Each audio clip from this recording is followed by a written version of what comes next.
Hey everybody, it's Flyin Ryan here with a review of the JJRC H8C. This is an aerial video quadcopter, pretty cool look. It comes in all black or white like in the box there.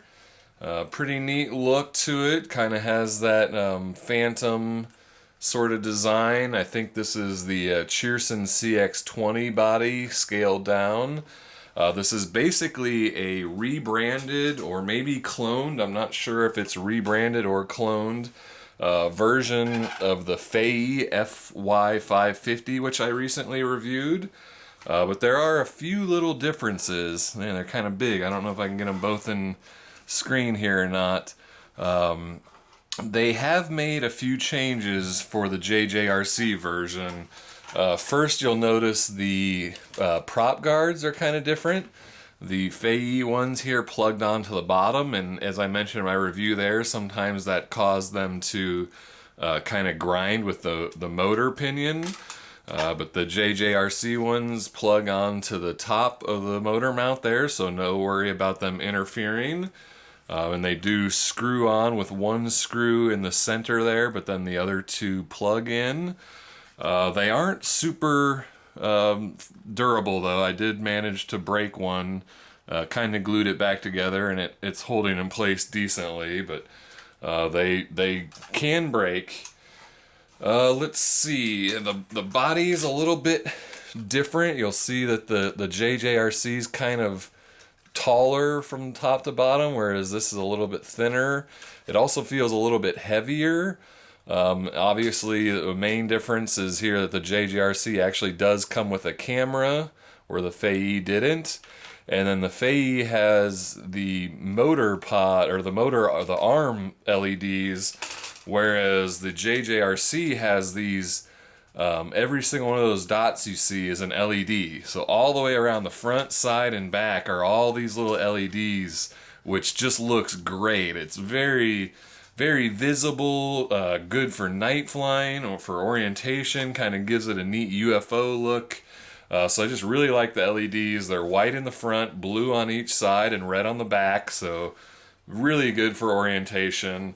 You can get lost in the daylight a little bit. You can't see the LEDs as well, and being that everything's the same color, the blades and the prop guards, everything's the same color. I wish they did a little bit more for visual orientation. Obviously you have the red here and the white there, but that's not really enough to see in the air. So I would have liked to see, maybe some white props for front or back to kind of help with visual orientation. The landing gear does screw into place, so it's not as easy to just kind of pull out as some of the other landing gears. Some people are calling this the Syma X5C killer. I'm not quite sure I'm ready to go that far yet. I do like it, it's really nice, but I think there still is a place for the Syma X5C as well. Basically, this is heavier than the Syma X5C, so it's a little more solid in the air. It fights wind better. Kind of has a little more presence in the air, whereas the Syma can get pushed around a little bit. But the heavier weight and the LEDs and everything also means shorter flight times. So I was seeing about, only like 4.5 minute flights with like everything on like you see here. And at the longest 6.5 minute flights with everything removed, no camera, no gear, no prop guards, no nothing. So fairly short flight times. The longest on this is 6.5 minutes, where that was like the shortest flight time I'd get on the Syma X5C. So fairly different flight times, but if you've got windy conditions and whatever, this is going to do better, flying in that conditions. And it has a 500 milliamp hour battery, but the interesting thing about this one is it's 7.4 volts. So I'm not exactly sure. I don't know a ton about batteries, but it's basically 2 cells, but I don't think it's a 2S battery, because there's no balance charge or anything. So I don't know, parallel series, it's all magic to me, but it does have 7.4 volts, so it has a little bit more kick. It's got quite a bit of power to it, and it can get moving pretty fast because of that. But it takes about 2 hours to charge this battery. Oh, and the flight times, you know, if you have the camera on, that takes about a minute off the flight times.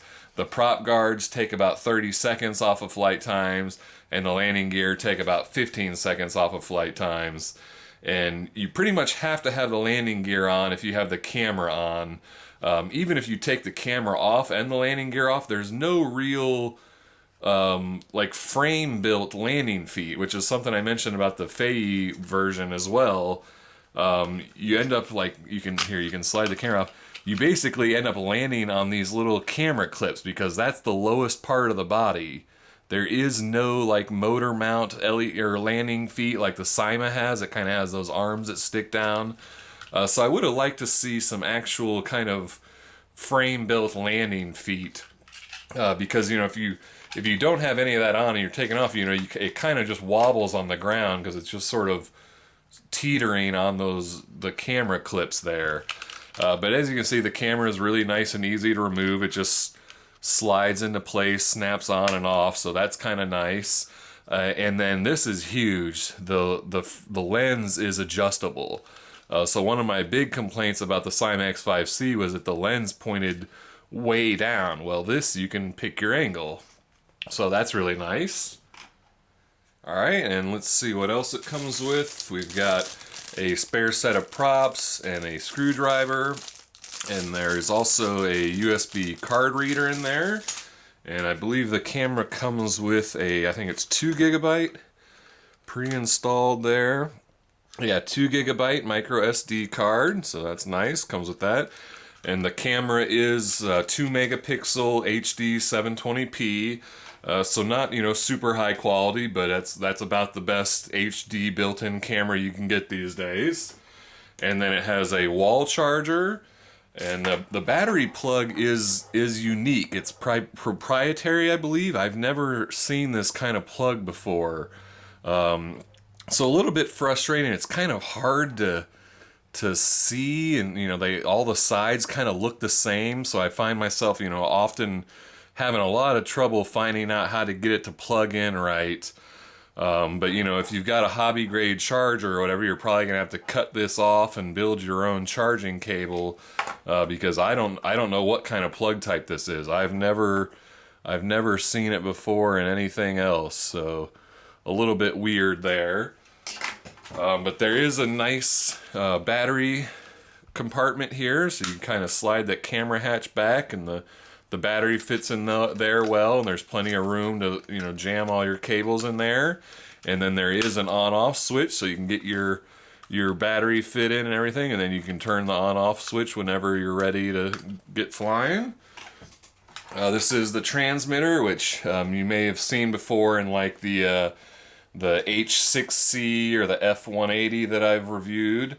Kind of a funky looking transmitter, but it actually, you know, works pretty well. It fits in the hands well. It's got sticks, a nice LCD screen here on the top. So, you know, all around pretty well, or pretty good. The left button here, I believe, is our rates. Yeah, the left button is rates, and we've got 4 different rates. But one yaw rate, and it's a decent yaw rate. It's not super fast, but, you know, again, this is an aerial video quad. It's not a sport quad, so I think the yaw is perfectly good for that. The right button is flip mode, but flip mode stays on. So you press it once, and, you know, anytime you move the right stick, it's going to flip. So you've got to remember, you've got to press it again to turn it off, which I think is kind of weird in a quad like this. I mean, this is not really meant for doing flips, and so a lot of times, you know, I maybe do a flip and then I forget, and I ended up doing a flip again because I forgot to turn the flip mode off, and I've crashed this thing like straight into the ground upside down because I forgot that flip mode was on. So it can take a beating. I've given it some pretty good crashes. I don't know if you can really see it here or not, but my props are pretty scraped up from, you know, bouncing into the ceiling and stuff, so it's taken a pretty good beating. And it does use the WL Toys V2X2 protocol, so you could use like your V222 transmitter, so that's nice. Let's see, what else do I have to say about it? The 6-axis on it's a little bit mushy, or maybe it's because of the geared props or whatever, but it doesn't level too quickly, so you kind of make a little input and it'll sort of slowly sort of level itself. So it feels a little bit mushy in the air as it kind of takes a while to level out and doesn't really snap back too quickly. So you kind of drift around a lot. And I found it doesn't hold a hover as well as like the Syma X5C. I mean, the Syma will stay almost in place, where this kind of, I found it to be a little bit more drifty. It's not so great at just holding a hover, but it does fly well. It's got, you know, good flight characteristics when you're actually moving forward with it. And like I said, because of that 7.4 volt battery, it's got some good punch to it, quite a bit of power. I think that is all I had to say about it. Oh, you can turn the LEDs on and off by pressing and holding the left bumper as well, so that's nice. You don't have to have the LEDs on. So let's see, I think I'm going to go ahead and I'll do a flight with everything on like this, and we'll do some camera footage from it, and we'll just do an outdoor flight. Since it's not super stable in a hover, I won't do any indoor flying with it. And then I'll take everything off and we'll fly it in its lightest form and see how sporty it can get. Alright, so let's go check that out now. Alright, this is the flight review of the JJRC H8C. Go ahead and fly it with everything attached, see how it handles like that, take some video. Start out in low rates.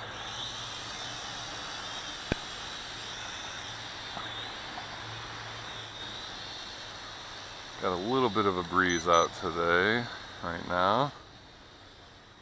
Let's go ahead and start the camera. Press down on the left D-pad. Should be filming now.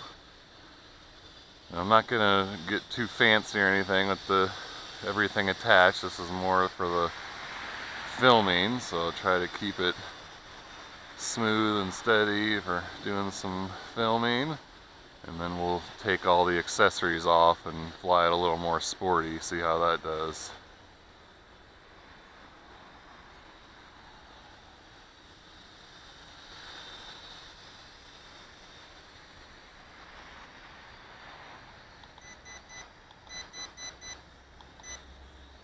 Back on low rates, help keep it smooth and steady.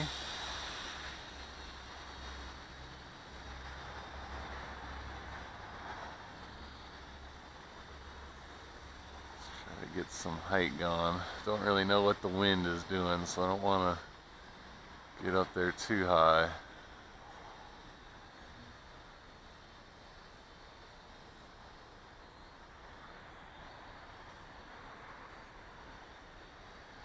I feel like I was getting some signal issues there. I don't know if I flew out of range or I don't know, I felt like I lost control there for a second.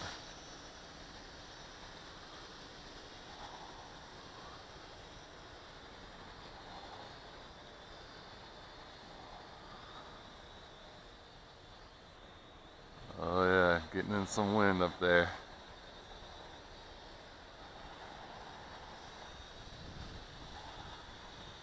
Yeah, here comes some wind.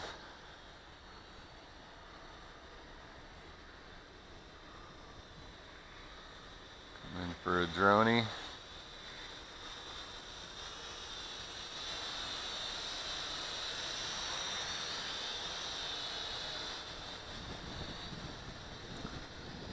That's full speed ahead on low rates into the wind. Oh, barely moving now. And now with the wind. Yeah, the wind kicked up on me. It's turned up to 50% rates.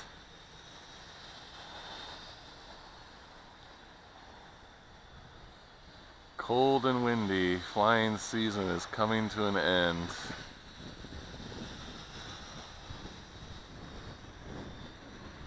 Oh, see LVC already? Yeah, looks like it. Alright, bring it in for a landing. Don't get very long flights with all the accessories attached. Turn the camera off and land it.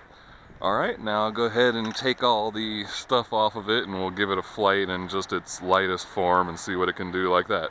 Alright, we'll be back in just a second. Alright, now I got the H8C down to its lightest form. Kind of interesting. It looks like almost a completely different vehicle with all the stuff off. We'll see what she can do. A little bit of a breeze going on, but I don't think it should be a problem, especially with everything removed. Alright, I'm in high rates. The yaw's a little bit slow. That's full pirouette. Pretty slow yaw rate, but you know, it's meant for filming, not really sport flying. But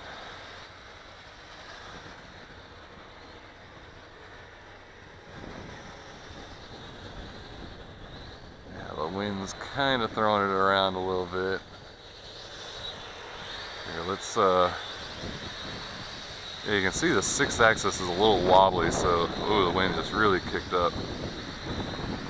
So there, it kind of takes a second to level back out. Man, the wind really kicked up on me now. Let's do a flip.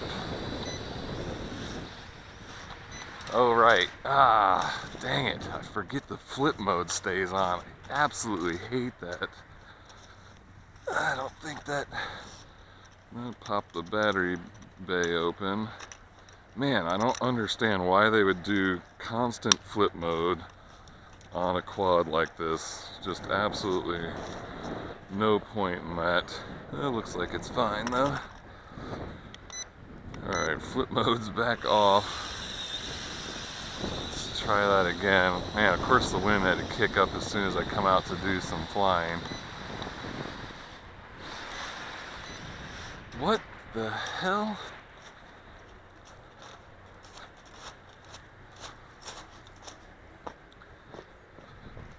I am having a lot of problems with this flip mode. Didn't seem to even kick on the first time, and I had to do it again, and I wasn't sure if I was flipping or what. Oh, doing some durability testing. Looks like no problem again. It kind of landed on a bit of concrete over there. Got some mud on the blades. Alright. Maybe no more trying to flip in this wind. I think I got some flips on film there, so you can see it.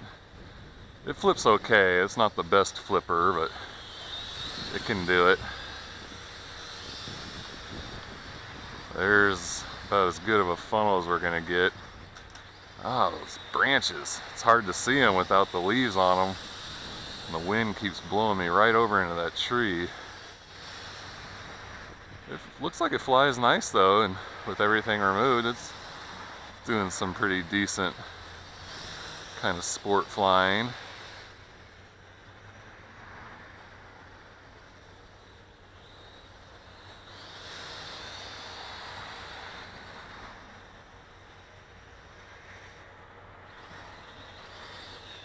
I think my batteries are a little weak on my transmitter maybe. I feel like I'm losing signal at some times. I don't know if that's maybe just wind or the kind of smushy 6-axis. It just feels like I don't have control of it.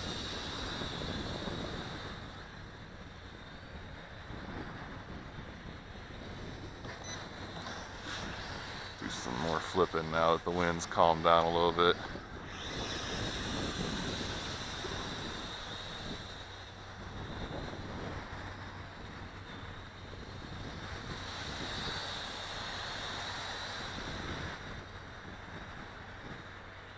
Oh, my hands are starting to go numb.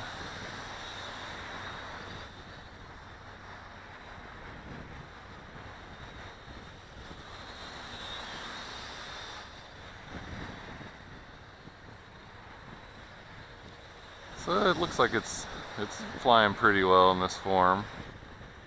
It just feels a little bit sloppy because of the 6-axis is a little slow to kind of... I say I just lost signal again. I've only got 2 bars on my transmitter battery, so I think I'm running into some problems with my battery power there. So let's go ahead and bring it in for a landing before I destroy this thing. I think I've shown what it can do. Alright, Oh, there we go. I really threw it around. Looks like my little motor pod kind of came undone there a little bit and got some mud in it. But alright, well that's that. That's the JJRC H8C and a couple different forms. Did some durability testing, kind of threw it all over the place. Alright, well check the video description for price and purchase links. And I thank you for watching, and I'll see you next time.